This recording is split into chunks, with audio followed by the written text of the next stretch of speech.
Knock at the Cabin is the latest film from director M. Night Shyamalan playing in theaters. I know, you hear the name M. Night Shyamalan and you think to yourself, is this good Shyamalan or is this bad Shyamalan? Stick around, we'll talk about that in a minute. A family staying at a cabin in the woods have their vacation interrupted when four strangers, led by Bautista, invade and tell them that the world will end unless one of them is willingly sacrificed by the others. Now for me, Shyamalan films, they're pretty hit and miss, but what I'll tell you about this film is the best part of it for sure is the performances by the cast. At times, you still do get those nuggets of awkward M. Night Shyamalan dialogue and line readings like you would find in movies such as The Happening. We're packing hot dogs for the road. You know, hot dogs get a bad rap. They got a cool shape, they got protein. You like hot dogs, right?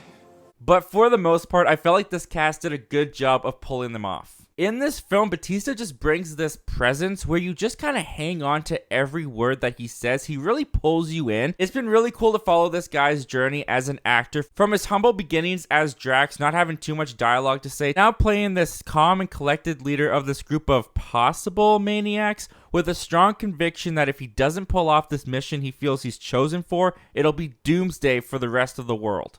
And I think he delivers one of his best performances ever as an actor in this film. Another standout for me was Ben Aldridge as one of the spouses being held captive in this cabin who thinks that what these people are telling them is a bunch of crap, like any normal person would. But as the film goes on and he gets more unhinged and desperate to get out of this situation, I actually found his performance pretty riveting. It was also great to see Rupert Grint show up in this thing and give a pretty great performance as well, and perhaps the most chilling scene in the movie.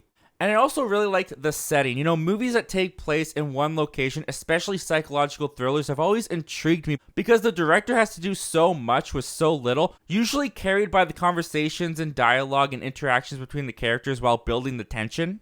And this being a psychological thriller, when it comes to the psychological aspect of this movie, I feel like that's when it was at its strongest. There are some interesting conversations and argument points made by both sides as this group of chosen messengers tries to convince this family that the apocalypse will happen if they don't make this horrendous decision, and the family wrestling with what they personally believe based on what is said and even shown to them, which also causes to create a division within this family unit. So all of that stuff in this movie I did feel worked for me. It's just the thriller aspect of this movie that I feel like didn't. Because as a psychological thriller and even kind of being promoted as a horror film, this movie was not very thrilling or let alone scary. There were also a lot of problems for me in its execution that kind of left me feeling disconnected from the film for a majority of the time. Shyamalan makes the decision to not set up this family when we first start the film, and by doing so, I found it harder for me to really get invested in these characters, or even care about what was going on with them or this situation. M. Night tries to make up for this by infusing flashbacks throughout the film to show moments from the couple's life, but a lot of them just felt very unnecessary and out of place to me, and they kind of broke up the pacing of the film. Now, there are maybe one or two flashbacks that I can think of that might have been necessary, but even the way that they were placed in the film, it just felt awkward. And I personally just found a lot of this movie to be kind of underwhelming. The scenario that this film is presenting is such a hard pill to swallow that much like the family in the movie, the film has to convince us as well whether or not we think this apocalypse situation is happening or not.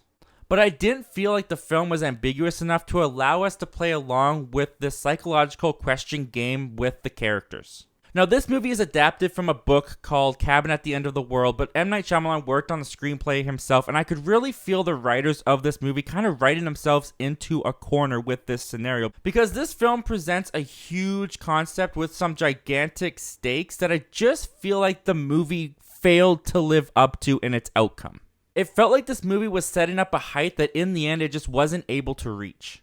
And even when the film is trying to create doubts in our minds by presenting or revealing new information, it never felt significant enough, and sometimes it was just way over-explained. There were moments where the characters would go on monologues explaining something or pointing out little details that I was just like, hey, that's what YouTube analyzers are for! But jokes aside, it really could have provided some fun conversations, debates, and even rewatches for years to come. That near the end of the film, there's a character that discovers kind of a big revelation and just kind of breaks it down for all of us. It really did come across as M. Night Shyamalan being like, well, they're probably not going to get this, so I better just spell it out for them.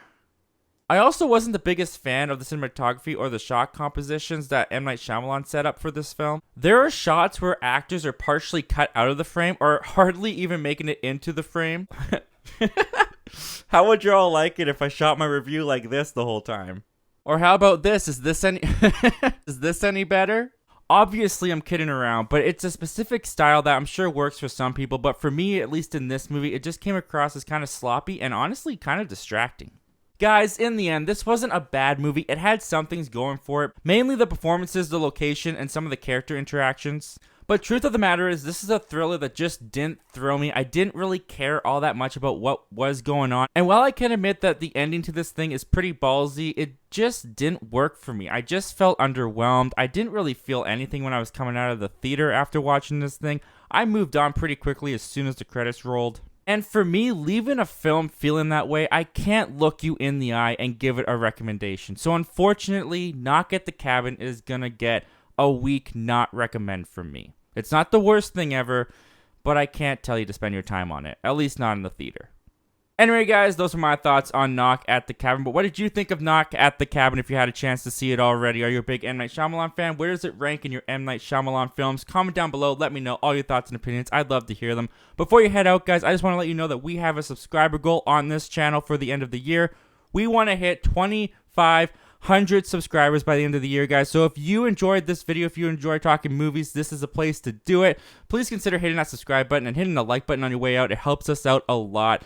Thank you guys again for watching, and I hope to talk to you guys again real soon.